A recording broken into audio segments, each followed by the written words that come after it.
Rancho Tío Chonito presenta El Calibre de un Ranchero. Hola amigos, un capítulo más del Calibre de un Ranchero. Este programa en donde nos visitan los líderes más importantes del sector y ya no digamos los más importantes de México. Hoy tenemos un gran mexicano, pero es líder mundial en tema de ganadería regenerativa. Y que el día de hoy, pues bueno, es importante conocer más la historia y la vida de Jaime Elizondo, que es un placer, Jaime, que nos acompañes. Gracias, Erasmo. Eres bienvenido a este podcast El Calibre de un Ranchero. El día de hoy quiero que Jaime nos comparta sus experiencias más valiosas, sus conocimientos más importantes. Jaime, nacido en Tampico, estudia en el Tecnológico de Monterrey, Ingeniería Agronómica, tiene una especialización en ganadería, casado por más de 30 años, 3 hijas que también algo le ayudan en su cuestión de lo que hoy hace, porque Jaime viaja por todo el mundo. Estudió ha aprendido de Bozán, de Savory, de Juan Carlos Avendaño, de Johann Sisman, y pues para mí es un verdadero placer y un honor que el día de hoy nos visite. Bueno, pues Jaime, me encantaría que nos platicaras un poquito, primero, dónde naces, cómo es la historia, los valores que se viven en tu casa, tus padres. La gente siempre a veces le gusta conocer las raíces de las personas y son muy importantes. Bueno, mi papá era tirador de tiro olímpico. Entonces, él estudió en la Academia del Heroico Colegio Militar desde los 12 años en México, porque su abuelo había estado en el ejército. Había mucha disciplina en mi casa, nos enseñaba a trabajar duro, a hacer mucho ejercicio. Yo jugué básquetbol en la prepa y después aquí en el TEC de Monterrey también un poco, porque me lastimé el tobillo y ya no pude seguir. Después, ahora lo tengo fijo el tobillo. Pero lo que más recuerdo de mi niñez es que siempre me ha interesado el ganado, el rancho, los pastos y la vida. Desde los microbios hasta toda la vida, siempre. La vida silvestre, la pesca, la cacería, es mi pasión. Entonces, desde niño empecé, porque a mi abuela, que venía de Tula, Tamaulipas, pero antes de eso ella nació en Doctor Arroyo, Nuevo León, y mi abuelo era de Villa de García. Entonces ella me inculcó el amor tú has visto la casa que era de ella. Uh-huh. Tenía muchos árboles, un jardín hermoso.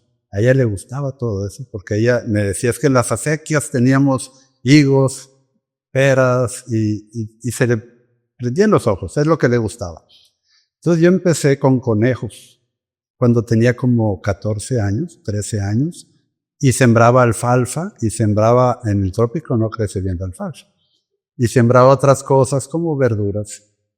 Y a ella le gustaba mucho que yo hacía eso, y me regaló más conejos, y llegué a tener 100 conejos, que yo criaba y yo gestionaba desde esa edad. Entonces a mí me ha gustado esto desde pequeño, la verdad. ¿En tu casa, en la casa de los abuelos? No, la de mi papá. De tus padres. De mi mamá, sí. Mi mamá americana, ella era de Madison, Wisconsin, y allá se conocieron y se la trajo. Y le gustó tanto México que se quedó.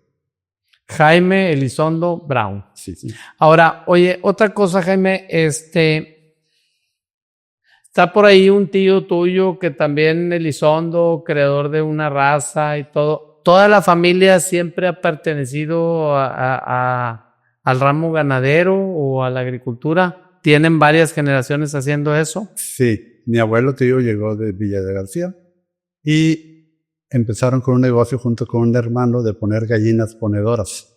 Gracias a Dios llegó un ciclón y se la llevó. El trópico pega en los ciclones, ¿verdad? Se llevó todo.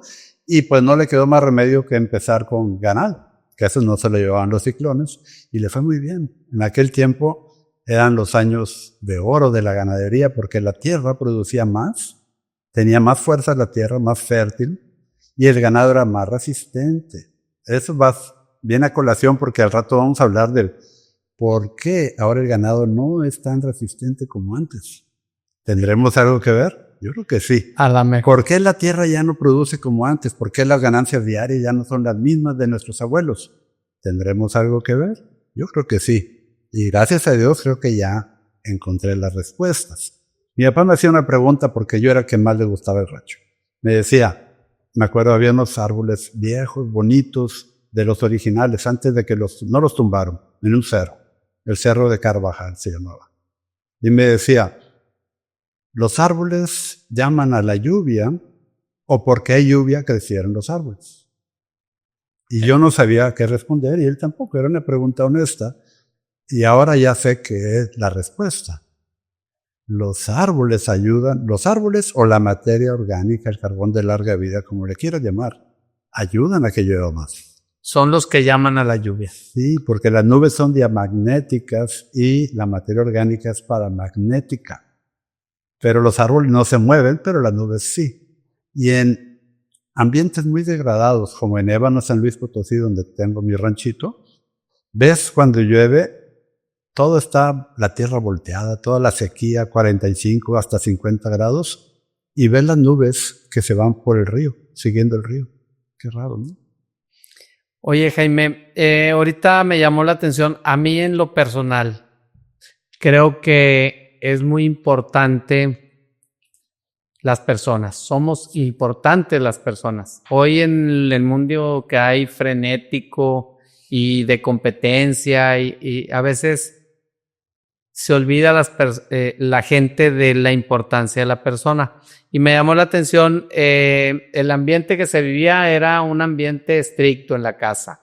Esas reglas, por si las ponía tu padre, eran para todos los hermanos. ¿Cuántos hermanos eran? Éramos 4 hombres y una mujer.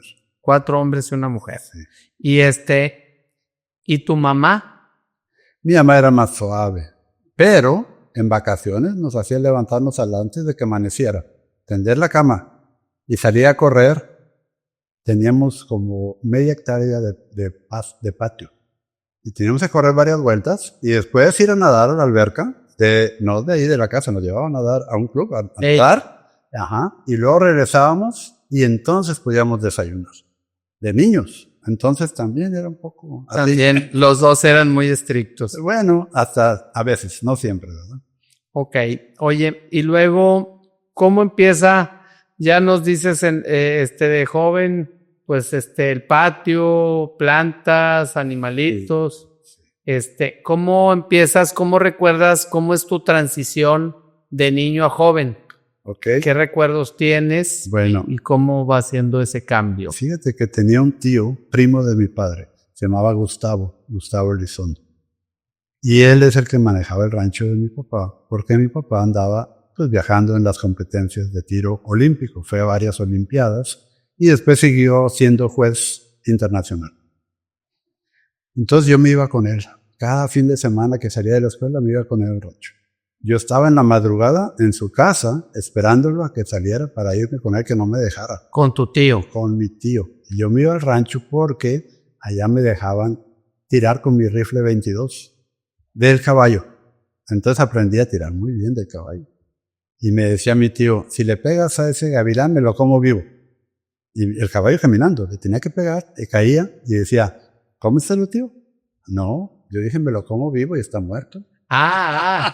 Decía era truco, tenía truco. Me la pasaba muy bien. Me lo como vivo. Sí. Entonces, por la afición a la cacería, después me fue quedando la pasión por la ganadería. Ok. Oye, Jaime, y luego yo lo que preguntaría es, ¿cómo vas empezando a pensar qué querías estudiar? ¿Te perfilaban en la casa? Sí. ¿Te decían? Sí. ¿Había consejos? Sí, mi padre, él me regaló varios libros. Y a mí me encantaba leer desde los 10 años. Yo leí la Enciclopedia Británica una vez que me enfermé de escarlatina y me la leí toda de cabo a rabo. Entonces vio que me gustaba leer y me regaló varios libros. Uno era Uso y manejo del riego en Israel, que eran los más avanzados. Por eso digo que hay que buscar lo más avanzado. Y otro era forrajes de Hughes, Heath and Metcalf, que me ha servido muchísimo. Todo eso que estudié de niño me ha servido mucho ahora que doy asesoría, por ejemplo, en el Reino Unido, que pues tienen, en Gales del Norte tienen forrajes de clima templado, y yo los conozco y sé sus hábitos y todo porque lo estudié desde niño. Cosas que no me iban a servir en el trópico de Tampico, ¿verdad? ¿Te gustaba mucho la lectura? Mucho. ¿Te sigue gustando? Sí, mucho. Yo sigo estudiando. Yo digo que cuando uno deja de aprender, uno deja de vivir. Claro. Sí. Oye, y luego, ¿quiénes eran los consejeros? ¿Qué te decían? Porque he escuchado consejos que decían, no, tienes que trabajar en el banco. Eso es donde paga. Y, o sea, entonces, ¿quiénes eran los que influían en ti en ese entonces? Bueno, había un jardinero que era un sargento retirado del ejército y le decíamos el sargento. Él me enseñó cómo usar el asadón, cómo usar el machete, cómo usar el hacha.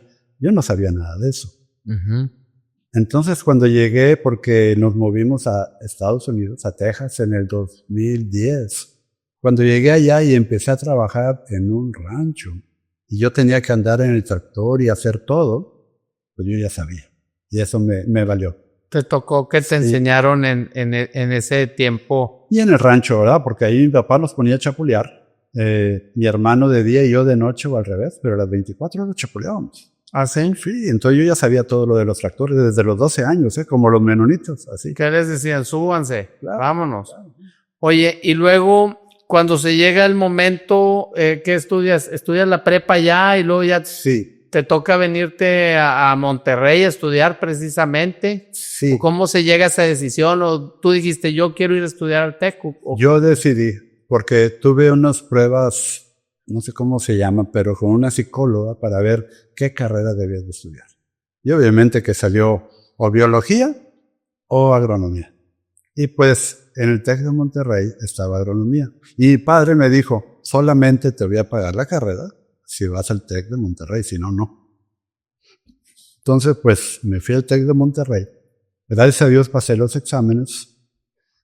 Ya ves que si no pasas matemática, física y creo que química las tienes que llevar. Yo pasé todos. Entonces ya me fue bien. Porque a los 16 años me puse las pilas, porque desde entonces me puse como meta comprar mi propio ranchito. Desde los 16 años. Tú estabas pensando en... Yo tenía esa meta, ese objetivo. Oye, y en ese tiempo, en la juventud, ¿era buena la relación con tu padre y con tu madre? Sí. Sí, había buena comunicación, no había nada de tema de porque a veces en la adolescencia había algo muy importante. Mi padre me regaló un novillo, un becerro. Me dijo, este becerro está muy bonito, le vamos a poner Jimmy y es tuyo. Ok, padrísimo. Creció, lo vendí, compré 3. ¿Por qué? Se vendió bien y estaban baratos. Compré 3. Crecieron, los vendí, compré 5. Crecieron y me dijo, espérate, ya tienes demasiados. Para afuera. Ya vas a tener más que yo. Y me echó para afuera. Sí. Entonces yo dije, oye, sí, en realidad yo tengo que tener mi propio rancho. No tengo que estar esperando a que me den. Y ese fue el cambio, que mi papá no dejaba que nadie manejara el rancho, o yo le propuse, oye, dame unas hectáreas y yo las manejo. Porque yo pienso que cuando el padre fallece y los hijos se quedan con un rancho, un bien que nunca han manejado, van a cometer errores grandes que podrían evitarse si empezaran de la mano del padre cometiendo errores más pequeños. Pero él no quiso, dijo que no. Entonces, bueno, ese fue mi camino. Y de ahí nace también esa idea tuya, como dices, de a los 16 años, decir, oye, un día yo voy a comprar mi rancho. De ahí nace. Te vienes a estudiar el TEC. Uh-huh. ¿Cómo pasas pues bueno, dejas la casa, ya había más hermanos acá, ya te habían puesto el ejemplo? Sí. O como los becerritos cuando le quitan a la mamá empiezas... Sí, todos, yo era el penúltimo. Entonces los primeros 3 ya se habían unos graduado. Vine y viví con otro hermano, el segundo, pero él se graduó como en 1 año y medio después de que yo llegué y ya me quedé solo. Y mi hermana se fue a estudiar a Guaymas porque su carrera era de algo con la piscicultura, bioquímica. Y eran 2 años aquí y los últimos 2 años en Guaymas. Entonces allá se graduó. Entonces yo viví solo. Bueno, no solo, con amigos. Pero te enseñaron el caminito, o sea, no batallaste nada en ese. No batallé, y aparte, pues yo sabía hacer mi camino también, la verdad. Porque yo renté el departamento, yo llevé a mi hermano que era mayor que yo hacía las cosas. O sea, llegas a Monterrey, tú te cocinabas, No. Nosotros íbamos a uno de esos lugares donde pagas abonado para que te den de comer una vez al día con Doña Pelos, así le pusimos, porque siempre había pelos en la comida. Y la característica de Doña Pelos, ojalá que no me escuche, es que podía servirte las veces que quisieras, pero ellos te servían. Pero te comías el plato y te servían de nuevo. A veces no nos gustaba, pero el hambre es canija. Entonces, a veces el récord fueron 7 platos, mi récord. Y mi hermano también, porque no desayunábamos y no cenábamos. Esa era la comida del día. Era la comida Esa del día. era. Oye, pues bueno, no sé si lo hacemos con el ganado, si sea bueno o no, pero pues bueno. Ahora, tomas la decisión de estudiar ingeniería, en el TEC. Sí. ¿Te acomodas? ¿Te gusta la carrera? Me encanta. Me ¿Haces encanta. amigos? Los primeros años no me gustaron porque era más de la prepa. O sea, no estábamos viendo cosas de agronomía. Estábamos viendo biología, que sí me gustó mucho, pero química, física, matemáticas, que no las ibas a usar en tu vida. Entonces me hizo una pérdida de tiempo. Lo que sí fue bueno es que en la prepa con los jesuitas obtuve un título de auxiliar de contador. Y eso me ayudó mucho cuando ya empecé a hacer negocios. Empresas. Cuando estuviste en Tampico, Sí, en Tampico. estudiabas en una escuela de jesuitas. Sí, señor. Secundaria y preparatoria. Y ahí le ponían mucho énfasis a la contabilidad. A la administración, a la contabilidad. Sí. Pues muy bien, porque hacer los números, toda la vida estamos haciendo números. Sí, es que si te tienes de meta de comprar un rancho para cierta edad, tienes que poner un negocio. Entonces yo desde que iba a comprar el mandado, la comisaria, como le llamen, la comida para la semana aquí, veía qué podría yo hacer de negocio. Y me decidí en quesos y yogur. Oye, Jaime, cuando cambias la vida para acá, lo que nos platicas de que ibas que los atendían para comer, Sí. ¿qué cosas extrañaste de las que se quedaron en Tampico? ¿O qué personas y qué te gustó? Porque cuando nos vamos a un nuevo lugar, siempre hay la añoranza por lo que se queda y abres los ojos por todo lo que te gusta, ¿verdad? Lo que se queda atrás que no era bueno, pues rápido lo olvidas. Dicen que de Guarache a Botín es un festín. Ahí no batalla la gente, pero a veces la gente se queda pensando en... Yo seguía yendo para allá, seguía yendo con mis amigos de allá, tenía amigos aquí, hice amigos. Me gustaba mucho ir a Torreón, porque allá había muchas muchachas guapas, entonces íbamos para allá. Tenía un amigo que tenía hermanas y pues ahí íbamos. Y la pasaba muy bien. Cada fin de semana. Entonces iba menos a Tampico conforme fui creciendo más. Pero al principio sí iba seguido y a mí siempre me ha gustado la cacería y la pesca. Oye, y a ver, háblame la materia favorita y la que menos te gustaba, los polos. La que menos me gustó fue matemáticas y la que más me gustó fue ganado de carne con don Candelario Carrera. Ganado de carne. Sí. ¿Qué les enseñaba fue un buen maestro para ti? Muy buen maestro. Por ahí leí que la educación es más el avivar la flama que el saturarte de información. Y él lo hacía muy bien. Nos hacía llevar el periódico, porque las clases no eran todos los días con él, ¿verdad? Llevar el periódico para saber los precios del ganado. Jóvenes, para los que no saben, es más, hay unos ya ni periódico recibe uno en la casa a veces, pero dices, oye, imagínate, te traes el periódico y aquí vamos a ver el precio, cómo andaba el precio del ganado, y en el periódico se ponía el precio del ganado. Sí, y ver cómo hacer negocios. También Sergio Temblador, un veterinario que nos daba también clases, nos hacía pensar en los negocios. También Hugo Velasco, el hermano. Hugo Velasco era el director de la carrera y él daba la clase de ganado de leche. Él nos hacía también pensar en el negocio, en los números. Eso es importantísimo porque ahora mucha gente no habla de eso y es básico. Oye, y es un gran día porque pues el Día del Maestro, celebrando también y recordando a esos muy buenos maestros. Y pues bueno, cada quien nos va dejando un consejo, una enseñanza, una experiencia. Y pues como dices, si te avivaron la flama, ahora tú usas algunos de esos métodos, ¿te recuerdas a ellos? Para enseñar, sí.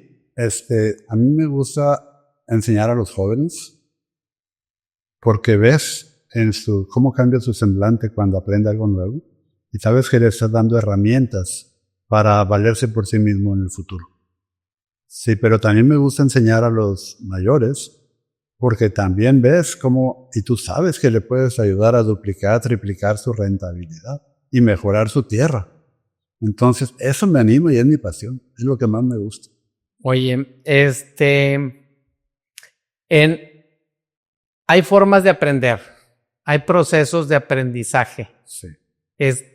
¿Cómo lo ves tú ahora? ¿Nos quieres explicar un poquito? Ya le dimos una platicada de eso, pero a mí me interesa mucho porque la gente a veces, mira, este podcast, y como lo decía, es de líderes del sector y mucha gente ve nada más a la persona. Yo decía, bueno, pero ¿qué hay detrás de la persona? ¿Qué nos arma? ¿Qué nos hizo? A veces la gente dice, yo quiero ser como él, pero la gente de hoy en día quiere ser pero en un instante, en un tris. No se puede. No se puede, es un proceso. Es que tienes que desarrollar carácter y el carácter lo desarrollas con los errores, con lo que vas a sufrir por los errores que cometiste.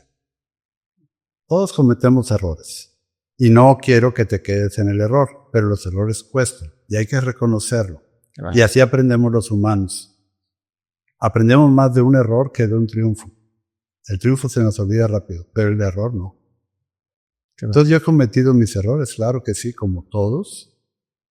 Y así puedo enseñar mejor. Y puedo decirles, no hagas esto porque yo lo hice y me fue muy mal. Vete por aquí porque si la haces por allá te va a ir muy mal. Y ya depende de ellos. Como el doctor cuando te receta una medicina. Él no va contigo y ve que te la tomes, ¿verdad? Claro. Igual yo. Entonces, oye, y en cuando tienes un grupo y tocan de diferentes, yo te decía, no todo el mundo aprendemos igual. No. A mí, en mi caso, yo tengo que ver, escuchar, escribir y hasta, a ver, ¿cómo pasa? ¿Cómo sucede? Y hay otros que no necesitan eso, hay quien escucha y hay quien, aunque le digas todo, necesita equivocarse, cometer el error, pasar por... Bueno, yo siempre lo digo así. Las vacas, para entrenarlas, aprenden en 1 o 2 semanas, lo que les quieras enseñar. Pero las personas, a veces son 6 meses, 1 año, o a veces nunca. Somos más tercos, porque razonamos más. Y sí, lo leí en un libro, los 4 métodos de comunicación. Uno es el visual, aprendes viendo imágenes, y eres visual, lo tienes que dibujar un planito. Otro es por lenguaje, lo tienes que platicar con un cafecito, echar la chorcha, y así aprende.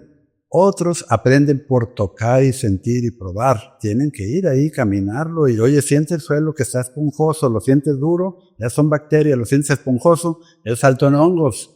¿Qué quieres? ¿Quieres que esté esponjoso? Porque entonces hay buen intercambio de gases y bla, bla, bla. Y otros, los más difíciles, lo escuchan todo, lo interiorizan, se van y después de un día, un mes, 1 año, vienen con sus propias conclusiones. Y hay de todos. Oye, Jaime, cuando acabas la carrera, ¿qué sigue en tu vida? ¿Cómo te lanzas ya a la vida de trabajo? ¿Cómo te lanzas y si hay alguien que te hace un acompañamiento o cuál era tu visión? Comprarme el rancho. Seguías en la misma. Yo me quiero comprar un rancho. Sí. Entonces empecé a... ¿Ibas a sacar un queso. crédito? No. ¿Cómo? ¿Con qué ojos? Divino tuerto, diría mi papá. No, mi papá tenía una planta pasteurizadora de leche. Y le pedí permiso que me dejara hacer queso ahí, afuera, en el andén donde llegaban las camionetas. Y ahí empecé a hacer queso. Y a venderlo. Queso fresco. Queso fresco molido, el que se hace allá en Tampico. Y me empezó a ir muy bien. Y después me dijo, bueno, ahora pues te está yendo muy bien, tienes que tener a tu hermano de socio. Órale. ¿Por qué? Si lo empecé yo solo. Pues porque es tu hermano mayor y él tiene que estar contigo. Bueno, entonces ya fuimos socios. Y empezó a crecer más. Y fue buena la sociedad. Hasta que después dijo, como con los becerros, oye, a ratos van a tener más que yo, se tienen que salir. Entonces... No le gustaba que prosperaran, entonces. No, sí, claro, que nos fuera bien, pero que no le quitáramos. Y lo entiendo. Entonces pusimos nuestra fábrica. Cerca de ahí, no muy lejos. Uh-huh. Y nos empezó a ir muy bien. Y después me casé. Antes de eso me casé, perdón, en el 87. Eso fue en el 84 que me gradué, en el 85 empecé a queso, en el 87 me casé. Ya no Para el 91 me compré el rancho. En 4 años. Sí. No.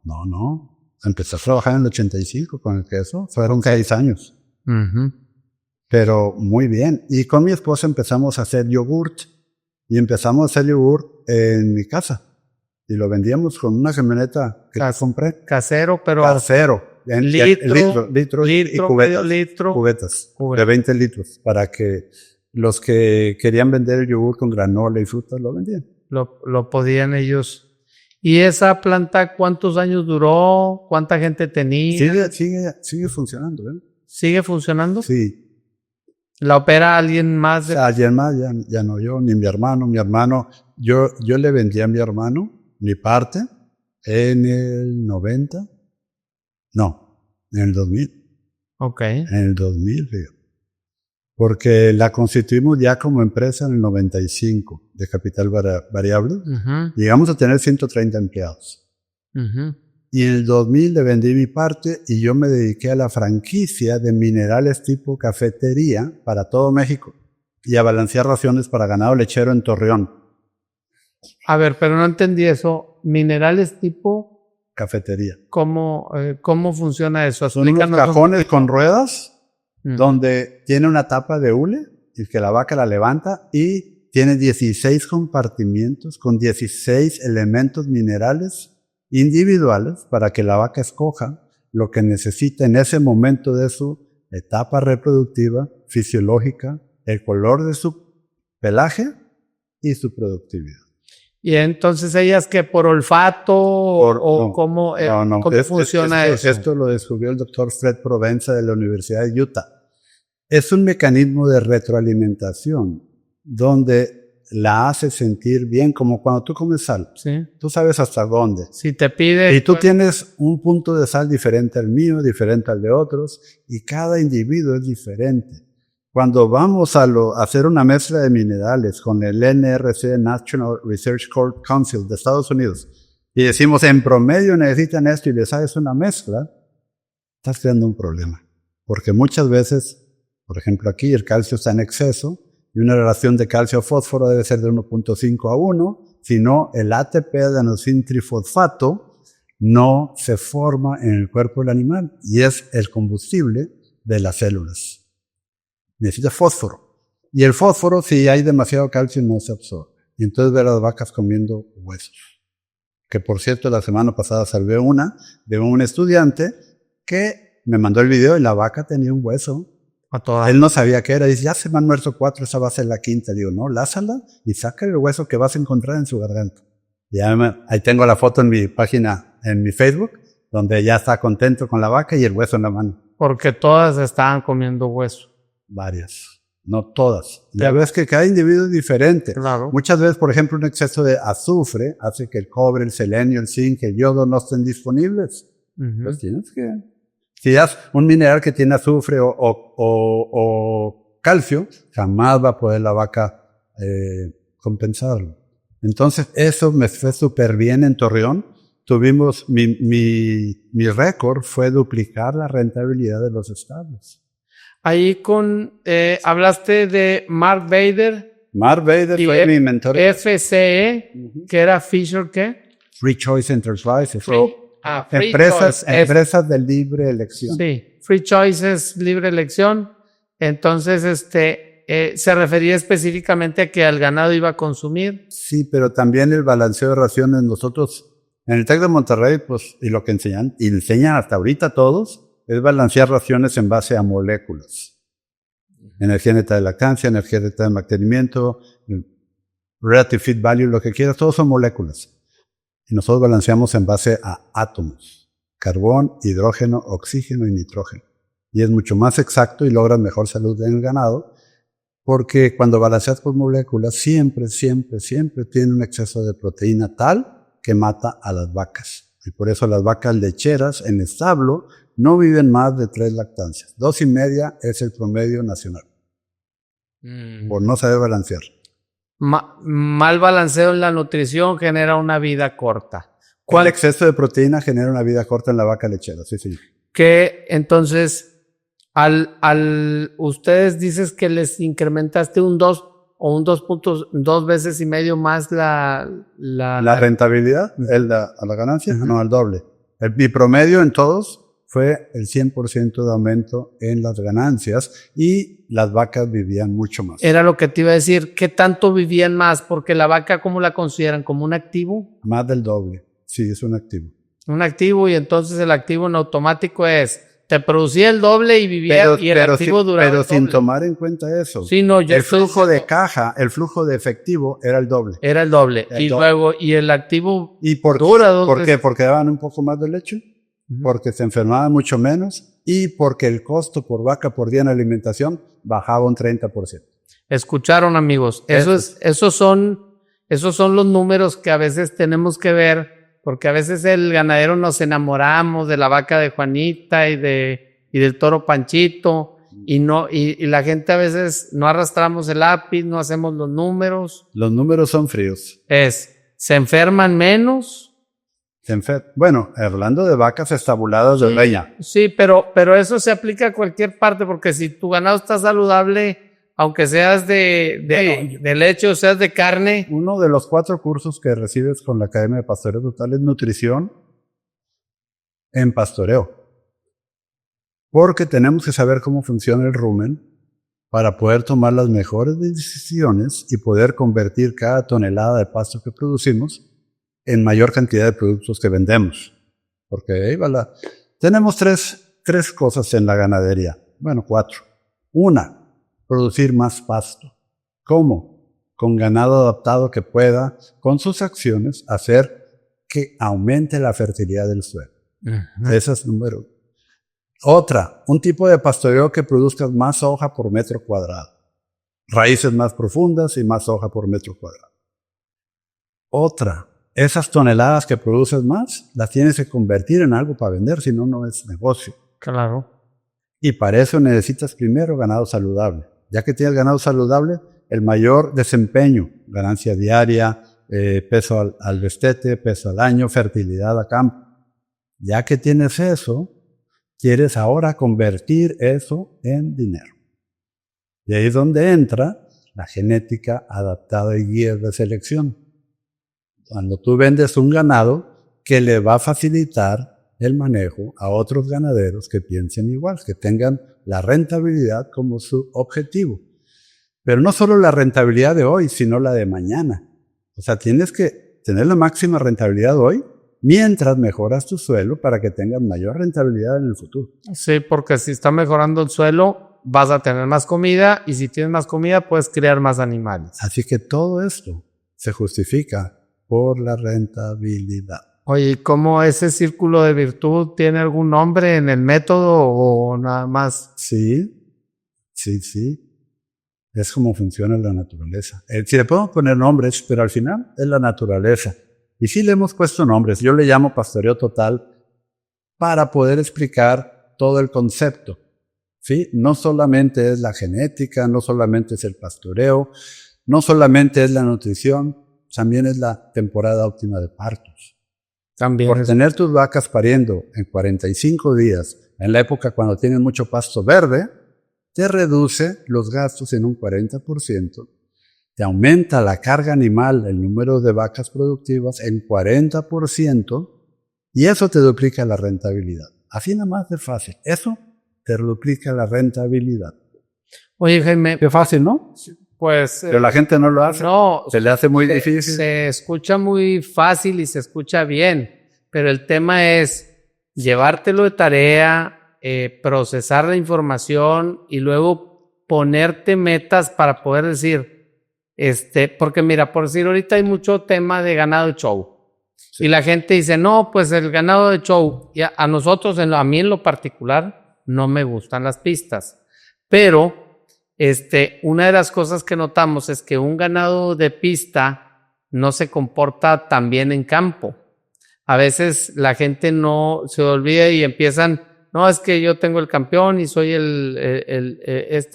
entonces dices, bueno, yo creo que en el caso de nosotros estamos concentrados, dices, oye, quiero tener pues puros campeones o campeonas de campo, que todas me produzcan, y aún así a veces no nos metemos al punto, por decir, aquí en el caso de nosotros teníamos una idea de decir, bueno, a mí me vienen mejor los animales por meses, porque yo los necesito, yo me los llevo hasta el término final, y entonces dices, a mí no me sirven los 300 de un golpe, es un ejemplo, entonces dices, a mí me sirven 30 este mes, 30 el otro mes, entonces cada vez... Esa es falta de planeación.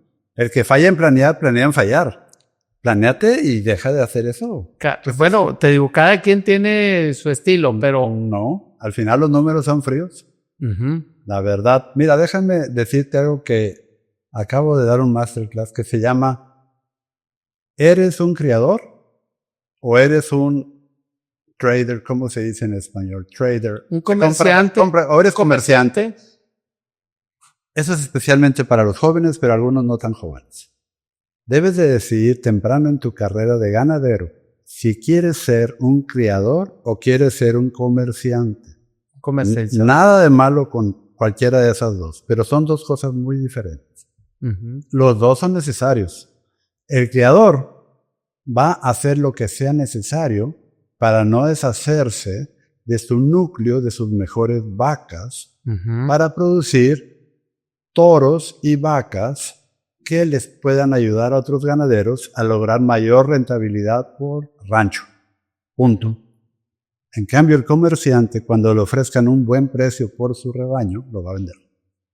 Entonces yo conocí al mejor comerciante de Estados Unidos, que da cursos de eso, de compraventa. Y él me lo dijo, hace muchos años, me dijo, ¿cómo me hubiera gustado haber sabido esto cuando era joven? Yo quería ser criador porque eso es lo que mi papá hacía, hasta que me di cuenta que ya había vendido mi rebaño 3 o 4 veces y me di cuenta que lo mío es ser comerciante. Uh-huh. Y perdí mucho tiempo, dinero y esfuerzo por no haberlo sabido desde joven. Creando. Por tratar de ser criador cuando él no era. No era su vocación. Entonces yo le pregunté a un estudiante mío, a un cliente en Australia del Sur, ahora en febrero, sí, principios de marzo, porque ahí estaba su papá, y su papá era creador, pero él era un artista. Él no quería ser creador, él quería los menos problemas del rancho, pero la máxima rentabilidad. Entonces le dije, fácil, y le hice un plan para él, ¿verdad? Y le encantó y ya lo está haciendo. Ahorita está en la peor sequía allá en Australia del Sur, lo pueden ver en las noticias. Pues fácil. Es que hay que adecuarse a lo que la persona quiere. Te decía en el camino que no es lo mismo un joven que puede mover el ganado 4 veces al día que una persona de 80 años que prefiere moverlos 1 vez al mes. Y se le puede hacer un plan para adecuándose a cada quien para que logren los mejores resultados y mejoren la tierra al mismo tiempo. Hay que ver qué operación, en qué edad estás tú, qué es lo que quieres hacer. Sí. Muy bien. ¿Cuánto tiempo tiene? Hay gente que tiene un trabajo en la ciudad y nada más puede mover su ganado cada 15 días, cada mes. No hay problema. Se vale y se puede. Claro, pero hay que saber cómo funciona el rumen, si no, no te va a ir bien. Oye, Jaime, a mí algo, antes de seguir ahí con el tema, yo quisiera, en el tema de Mark Bader, de la elección del mineral, tú ahí te toca aprender de nutrición, o sea, Claro. ¿qué te dicen? Dices, hablas de 16 minerales.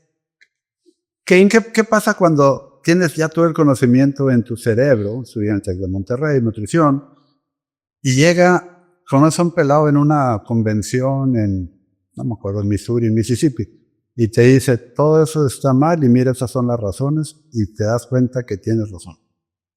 Lo primero que pasa es que te duele la cabeza por 2 días. Horrible, porque dices, entonces todo lo que aprendí, y tratas de refutarlo por donde quieras, pero no puedes. Bueno, Que pero tienes razón. pero la gente que no sabe, pues ni siquiera se preocupa cómo aprendes. O sea, era válido que tuvieras un conocimiento y luego ya pasaste a otro nivel del decir, caray, Pasas a otro nivel, y me llevó a un viaje con él por 7 estados de Estados Unidos visitando a sus clientes para que yo viera los resultados en el campo. Y me impresionó. Y entonces lo empecé a probar en mis vacas, en mi rancho, porque yo no vendí nada hasta no estar seguro que funcionaba. ¿Te gustó el sistema? Lo Y lo empecé a implementaste Y funcionó. y funcionaste. ¿Cuántos años trabajaste en este tema de nutrición, de vender Poquito, nada más 15 años. 15 años? Y 20, llevo 20 y tanto. Pero es que se puso peligroso en Torreón. Secuestraron a la hermana de mi amigo y empecé a dejar de ir. Iba en avión mejor en vez de en camioneta, porque son 12 horas de manejo de Tampico a Torreón. Se volvió eso un problema y por eso hubo que cambiar de país. Ahí. Pero no quiero hablar de eso hoy. Ok, Vamos a hablar de ganadería. Pues muy bien. Nada más otra cosa, antes de ¿dónde aprendes de Boissin, Savory, Avendaño? ¿Es leyendo o los conociste? No, Avendaño sí lo contraté como consultor. Mi papá decía el daño de Avendaño. El daño de Avendaño. Porque sí le falló. Sabía mucho de muchas cosas. Espero que ya ahorita ya las haya corregido. Pero él decía hay que pastorear hasta abajo. Eso está bien. Pero decía hay que regresar cuando el pasto está en su punto. Y nunca lo dejábamos descansar un ciclo completo como ahora lo hacemos. Y esto lo aprendí de Johann Sitzmann. Con Avendaño bajábamos el pasto y no se lo acababan, mete más vacas. Entonces traía yo 320 vacas de ordeña, más 1000 borregas, más 100 cabras en 120 hectáreas. El daño de Avendaño. Bueno, no, tal vez no lo entendí bien, tal vez algo pasó, pero las raíces se acortaron. Y al acortarse las raíces, ¿qué es lo primero que pasa? Eso es para todos ustedes. Hagan esta prueba. Se acortan las raíces y se crea una capa dura de este grosor a 4 o 5 pulgadas de profundidad. Entonces agarren un desarmador largo, entiérrenlo en la tierra cuando no está muy seca y van a topar con esa capa dura. Si la tienen, viene por el sobrepastoreo, que es el repastorear una planta antes de que se haya recuperado adecuadamente. Y si empujan más fuerte van a romper esa capa porque no es muy gruesa y ya va a penetrar el desarmador. Bueno, si lo tienen, eso quiere decir que ustedes pueden subir su producción de pasto de 3 a 5 veces si minimizan el sobrepastoreo siguiendo el programa de pastoreo total. Así de sencillo. Y sin gastar un peso. Oye, ¿y cómo rompes esa capa dura?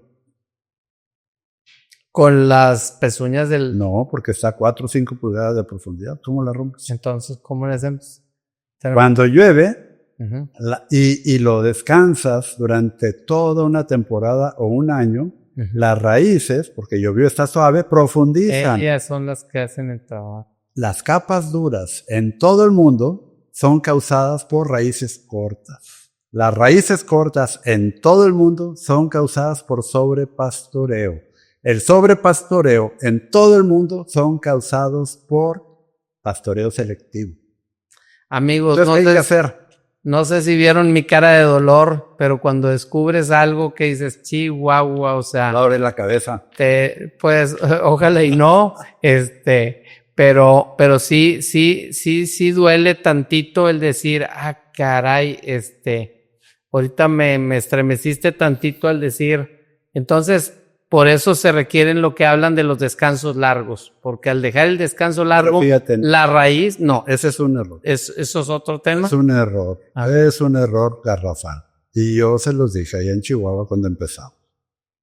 Nosotros no debemos de hacer descansos largos en la época verde, sino que tenemos que dejar una sección del rancho descansar durante todo un año para producir heno en pie. Ahí es donde el suelo se va a hacer esponjoso porque la relación de hongos a bacterias mejora. Pero en las otras 2/3 partes debemos de tener a nuestro ganado en el pasto de la mejor calidad en la época verde. En la naturaleza, la vida silvestre, ¿cuándo engorda? ¿Cuando todo está verde o cuando todo está seco? No, cuando todo Cuando está todo verde. está verde, ¿verdad? Pero después se mantiene gordo cuando todo está seco. Tenemos que hacer lo mismo. La naturaleza es el modelo a seguir, pero no la naturaleza como la vemos ahorita. Ahorita ya está muy degradada. Tenemos que irnos tiempo atrás para ver por medio de polen fosilizado y carbono en el suelo y huesos de animales cómo funcionaba antes de que el hombre la cambiara. Ahora, entonces, nomás para entender, uno, lo dejas descansar la temporada de lluvia. No es uno, es la tercera parte. Una tercera parte. Tercera parte. Sí, o sea, yo imaginándome los tres. Pero lo voy a explicar mañana, porque se llama cómo manejar tu pastoreo en 3 secciones. El arte de saltar. Ese es otro. El otro es el arte de saltar potrero. Lo voy a enseñar mañana. También. Porque cómo mantienes tu ganado en los potreros de mejor calidad. Crece todo al mismo tiempo, ¿verdad? No te está esperando. Pero a veces ya ve tantito más allá que aquí. A veces sí, pero siempre un potrero va a crecer más rápido que otro. Por razones que ni sabemos, no necesitamos saber, pero necesitamos saber manejar. Entonces siempre vamos a tener nuestro ganado en los mejores potreros en la época de lluvias. ¿Sí? Muy bien. Última cosa. Por eso digo que es un error garrafal de llamarle descansos largos. Porque la gente luego piensa, descansos largos, pasto sobremaduro, mi ganado va a enflacar. Y es cierto. No, y yo fíjate que al revés, haz de cuenta, yo lo que pensé hablan del descanso largo porque dices ahorita lo que escuché va a llegar la lluvia, si lo descanso, van a crecer fuerte las raíces, se van a profundizar y van a ayudar a romper el suelo. Pero estás hablando de tiempos, pero no de espacios. Tienes que ver en 3 dimensiones. El rancho es un organismo vivo intercomunicado por micorriza. Entonces llueve. Ese es un plano. Un plano. Otro plano es las secciones. Lo voy a explicar mañana, pero son tus peores potreros los que difieres. Porque ahí es cuando van a mejorar más en carbono de larga vida. Ahí es cuando vas a reclutar tus mejores. Los peores potreros, al decirte difieres, son los que más vas a descansar primero. Claro, porque es un organismo y quieres mejorar cada parte de ese organismo. Ok. Ahí es donde les ha fallado, porque, pues, yo ya me he dedicado al público de habla en inglés. Andar con los mejores. No tanto. Los mexicanos somos mejores en muchas cosas, ¿eh? Fíjate, ¿cuántos millones de hectáreas crees que en México están bajo ese tipo de manejo? Manejo regenerativo de ranchos. No sé, ¿tienes tú el dato? Sí, 1 millón y pico de hectáreas en México. Son las ninguna otra parte del mundo están así. O sea, estamos regenerando más que todo el mundo. Sí, señor. Bueno. No perfecto, no todo muy bien, pero sí. Amigos, ese es un dato bien padre que hay que agradecerle a Jaime. No, y a Johan, porque fuimos juntos a dar los cursos. Ok. Ahora, yo traía y a Fernando y a Gerardo, todos ellos. Sí, nosotros sembramos la semillita, ellos le siguieron. Claro, sí, y digo, hay mucha gente en caso de Servando que ha sido por todo México un gran divulgador del pastoreo regenerativo. Sí, señor. Y eso se lo reconocemos, tanto que le hicimos el apóstol de la ganadería regenerativa en México. Sí. Y eso es Y Gerardo también. Gerardo es excelente también. Y su hermano Aldo también. Van muy bien. sí, trabajan muy bien. Ahora, yo lo que quería es a Johann Sisman. ¿Hace cuánto que lo conoces? Y don Luis Robles fue el primero que empezó. Asesorado por Gerardo. Don Luis Robles. Don Luis Robles del rancho Los Luis. Él fue el primero. Uh-huh. Y tiene excelentes resultados. Uh-huh. Ahora, a Johann Sisman, ¿tú lo conoces hace cuántos años? 2007. Y te conectas tú estando en el rancho en Florida. No, yo me fui a Estados Unidos 2010 y en Florida me fui en el 2012, abril. Tú ya desde antes de irte ya había un contacto con él. Sí, y yo tenía alta carga animal porque desde que compré mi ranchito en 1990, para 1993 ya había cambiado todo. Ya no hacía lo que me habían enseñado de manejo convencional en ITESM, sino que ya estaba estudiando los mejores del mundo y encontré un libro de Nueva Zelanda que se llama From Grass to Milk y el autor se llama McKinnon. From Grass to Milk. De pasto a leche. Uh-huh. Ahora vas a Nueva Zelanda y la gente no sabe quién es. Vas a Francia y la gente no sabe quién es Andrés Bossard. Todos hacen sobre pastoreo en los dos lugares. Bueno, él decía que la rentabilidad estaba determinada por la carga animal, la cantidad de animales productivos que puedes mantener bajo costo. Y lo demostraba con números. Y yo me encantan los números y vi que tenía razón. Entonces, desde 1992 empecé con alta carga. Yo traía 7 a 8 becerros por hectárea durante la época de lluvias y con riego. En el invierno, que crecía menos el pasto, ya los metía al corral de engordo. Yo traía 800 animales cada año en mi ranchito. McKinnon dices que se... McKinnon. M-C-K-E-E-N-A-N. Así. Uh-huh. Y él... Viene ya venías tú estudiando. ¿Sabes cuándo escribió el libro él? En 1960.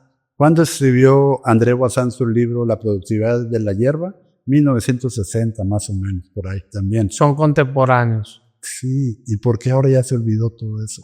Estamos regresando al futuro, la verdad. Con Johann Sisman, cuando lo conoces... Lo conozco por internet, por email. Ajá. Y allá que vi que sí sabía, porque yo estaba buscando respuestas a mis preguntas. Ya sabes que para recibir la respuesta correcta tienes que hacer la pregunta correcta.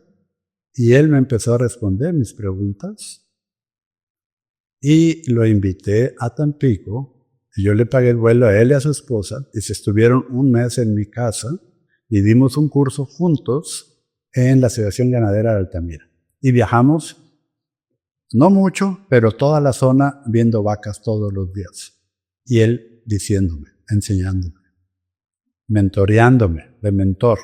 Y aprendí mucho. Y ahora ya soy bueno para eso, que no lo era, ¿eh? Yo era bueno para el pastoreo, para la biología, para el suelo, para los microorganismos, para los negocios, pero no era tan bueno para seleccionar ganado. Ahora sí soy bueno. ¿Afinaste tu ojo? Afiné mi ojo y estudié a Jan Bonsma, que fue el maestro de Johann, y seguro Jan Bonsma lo aprendió de alguien más. No somos nadie el original, todo es la naturaleza. Y lo que hacemos es reconocer que si podemos ver más lejos es porque estamos parados en los hombros de hombres grandes, generosos, que nos ayudaron. Vamos en hombros de gigantes, como luego dicen. Así es. Oye, Jaime, a mí me gustaría... La hora no quiero... Sí, yo creo que ya estamos yéndonos al final, nada más.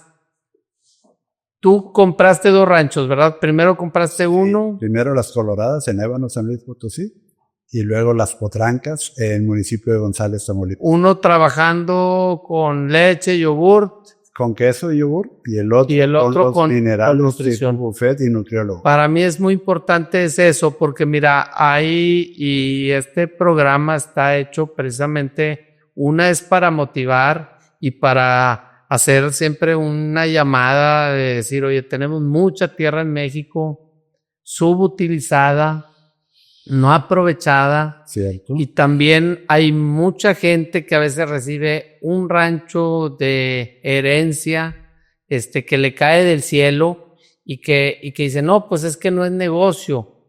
Pues yo diría que sí hay negocio, que tenemos el reto en México de ocupar esas tierras. Tenemos yo diría que, pues no sé, moralmente tenemos una facultad que debemos de tomar acción, porque nosotros debemos de ser responsables. Bueno, en Estados Unidos puedes rentar pastos, puedes rentar tierra a largo plazo. Si se pudiera hacer algo así aquí, para un joven sería excelente, porque así gana el dueño de la tierra y el joven gana, y aparte le aumenta la productividad al dueño de la tierra. Entonces, pues es ganar, ganar. Y eso me gusta, sí. Bueno, y nada más que si te dieron la tierra, te cayó del cielo y todavía le estás soplando de que no hay negocio, imagínate, si compras un rancho. No, mira, yo hacía mis cuentas así, retorno sobre la inversión. Es el parámetro más importante. Si tú compras el rancho, tú quieres tener un 10% de retorno sobre la inversión, incluyendo la tierra, ¿sí? Anual. Pero hay que comparar peras con peras y manzanas con manzanas. Si no tomas en cuenta la plusvalía de la tierra, te vas a deprimir. Vas a decir, jamás voy a tener arriba del 5%, 3%. O sea, una parte me la está dando en plusvalía y la otra parte me la está dando en efectivo cada año. El flujo de caja. Claro. Pero lo que hacen los americanos, se me hace muy inteligente, es que forman dos compañías. Una es la de la tierra. El bien inmobiliario. Así es. Y otra es el ganado y sus gastos corrientes. Por eso me gusta tanto la idea de rentar tierra, porque entonces el retorno de la inversión del 10% se va al 30, 40%. Cuando no eres dueño de la tierra, pero sí necesitas tener un contrato que te dure y que sea la persona honesta o familiar, pero que sea ganar, ganar, importante. Muchas veces los ganaderos pierden dinero. En Estados Unidos, por lo menos, el 90% de los ganaderos, antes de que subiera el precio del ganado tanto, perdían dinero cada año. ¿Y por qué no se quieren salir del negocio? El promedio de edad de los ganaderos en Estados Unidos es 65 años. Ya no saben cómo salirse porque dicen que su tierra vale tanto que los jóvenes no la pueden comprar y hacer negocio, pero vale tanto que no la venden, y cuando la venden para hacer casas. Entonces eso está fatal. Hay muchas organizaciones ya en Estados Unidos, y aquí debería haber, que están tratando de unir a los jóvenes que quieren hacer algo con los ganaderos más viejos que quieren salirse sin vender, para que el joven hagan, es otra buena idea. Es lo que hacen en Nueva Zelanda y en el Reino Unido, se llama share milking. El dueño de la tierra pone todas las instalaciones y el ganado, y el joven empieza cada año con su salario, primero, a comprarle ganado al dueño de la tierra.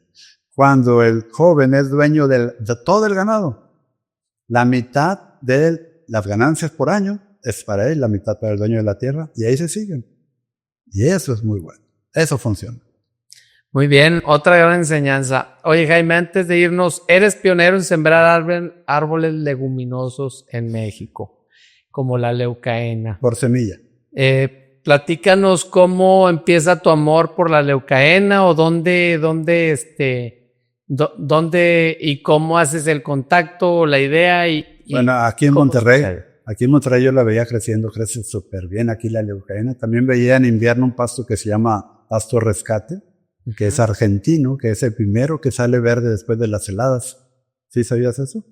Antes que la ven, antes que el rayo. Llega ese... De volada. Bueno, la leucaena yo veía que aunque la quemaran o la cortaran, rebotaba rapidísimo en primavera. Y aunque había sequía, estaba verde. Y tenía 24% de proteína, 23%. Entonces yo dije, pues me gusta.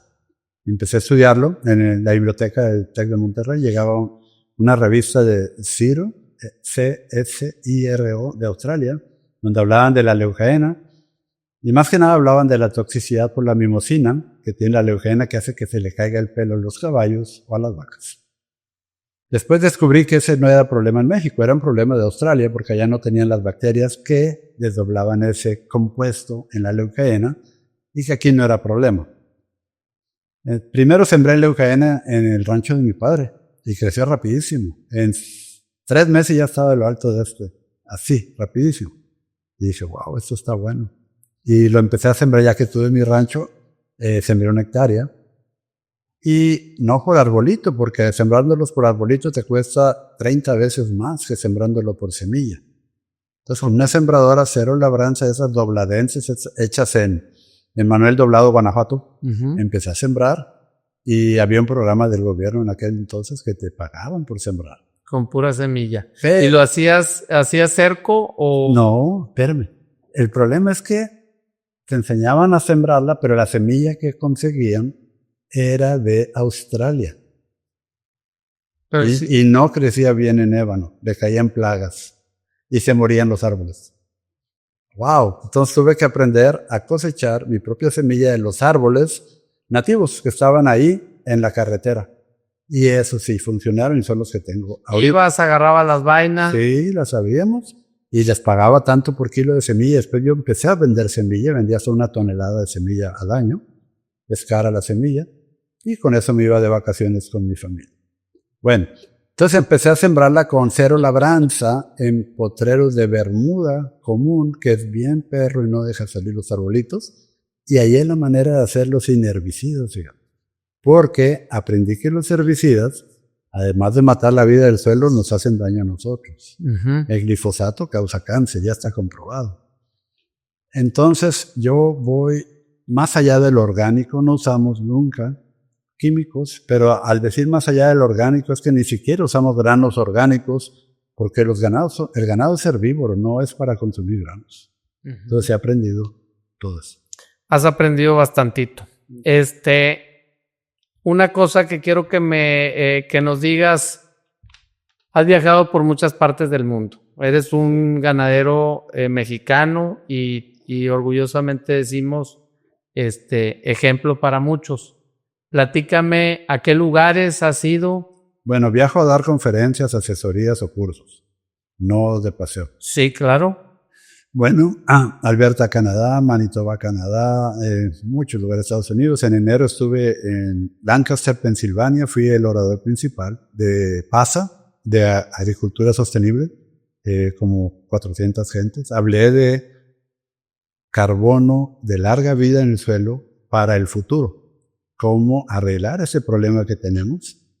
Y después de ahí me fui a Australia y en Nueva Zelanda y Tasmania, que está ahí enfrentito, es una isla de Australia. Y bueno, he ido a Francia, al Reino Unido, a España, a Portugal, a Colombia, a Hawái, también estuve dando asesoría en Maui, México, sur, norte, este, oeste. Con todos los caos. Y a Georgia, pegado a Rusia, allá por Ucrania. Ahí fuimos el año antepasado. Y ¿hay algo en común que tengamos todos los ganaderos que de todas esas partes? Y te vas a reír. Todos son bien llorones. Pues el que no chillan. Todos, en cualquier lugar. Dice, el primer requisito para ser buen ganadero es ser chillón. Y sí, comprobadísimo. En todos los países somos iguales. Bueno, okay. Pero a mí no me gusta ser llorón, te voy a decir por qué. ¿Por qué? Porque te la crees. Sí. Y cuando te la crees, ya valió. Sí. Ten cuidado con lo que piensas, porque lo que piensas se hace realidad. Exacto. Sí, la mente es tremenda. Entonces, mejor ser optimista y mejor ser aventado para adelante y no chillón. Podemos ser chillón si nos vienen a pedir prestado, pero nada más. Claro.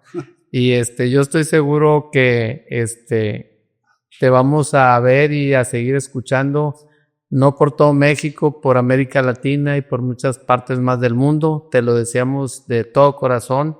Y nada más otra cosa. A veces das pláticas, conferencias, asesorías, pero también se juntan con los mejores, con los que más saben. ¿Cómo son esas pláticas? Porque no es lo mismo venir a enseñar, a documentar al que viene más atrasado. ¿Cómo son cuando se juntan? Buena pregunta. Estuve en febrero en Tasmania en Grassroots Festival. Y ahí van los mejores, los más picudos, ¿verdad? Entonces estábamos en el panel de expertos haciéndonos preguntas y nosotros respondiendo. La mayoría de las preguntas me las hacían a mí y no a ellos. ¿Sabes por qué? Porque yo sí soy un ganadero. Ellos no eran ganaderos, eran científicos. Y son muy diferentes las decisiones y las presiones que tenemos los ganaderos que los científicos cuyo sueldo está garantizado. Sí. Se equivoquen o no, nosotros no. Sí. Sí. Tenemos que ver siempre. ¿Cuántos eran por decir en esa reunión? Del grupo de expertos éramos como 12 y el 80% de las preguntas me las hicieron a mí y en la reunión eran como 300 gente. ¿En inglés? Todo en inglés, sí. Todo en inglés. Así es que jóvenes tienen que aprender 2, 3 idiomas porque... Ayuda mucho, fíjate, porque cada cultura es diferente y el poder hablar otro idioma te ayuda a aprender otra cultura. Y la mayoría de la gente habla inglés. Entonces, si vas a Alemania, puedes entenderte muy bien en inglés. Si vas a Japón, igual. Oye, una cosa, escribías en un blog. Sí. Cuando escribías en ese blog, ¿qué aprendiste? ¿Qué te gustaba? ¿Qué no te gustaba? Bueno, antes de escribir en ese blog en Estados Unidos, llamaba... Era Beast Producer. Beast Producer, sí, con Alan Newport. Ahora voy a ir a dar un curso con él en Oklahoma. Primero escribí en el periódico El Sol de Tampico. ¿Qué escribías? Escribía sobre rentabilidad. ¿Cómo era más importante ahorrar un peso que producir un peso más? Es 3 veces más, pega en la rentabilidad. 3 veces más ahorrar que producir más con insumos. Y la gente se quedaba así. O sea, ¿tiene mucho más impacto el ahorro? Sí, señor. Tenemos que primero ahorrar. Primero ahorrar. Eso. Y esto siempre que doy los cursos y las asesorías a las señoras les encanta. A los señores no tanto. Pero las señoras ven que cuando no hay dinero, ¿verdad? Claro. Y si no hay dinero, la señora no está contenta. Y si la señora no está contenta, nadie está contento. Oye, una cosa, administraste un rancho con ganado machona en Florida. Sí. ¿Cuándo conociste tú el machona y cómo le tomaste cariño a esa raza? Te dije que Johan fue mi mentor. Entonces él me hablaba de la maravilla que era el machona. Cuando llegué a ese rancho que estaba degradada la tierra arenosa por glifosato cada 2 semanas durante 23 años, porque producían árboles de ornato en macetas, en el campo, macetas gigantes. Me preguntó el dueño, quiero regenerar todo esto con ganado sin costo. Ah, caray. ¿Qué raza me recomiendas?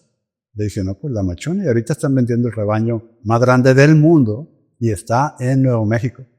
Ve y cómpralos. Y fui, y las compré y me las traje. Yo ya sabía lo maravillosas que eran.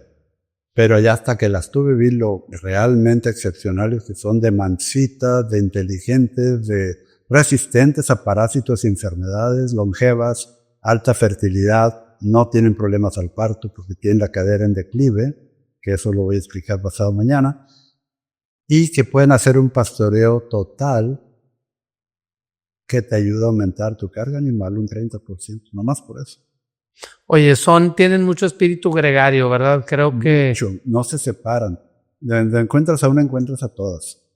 Pero algo que me gustó mucho es que las empecé a seleccionar, los toros, más que nada, pero siempre empiezas por las hembras. Buscas las mejores hembras para seleccionar los toros. Y ahorita hasta que yo dejé de ayudarles, era el mejor rebaño del mundo, el machona.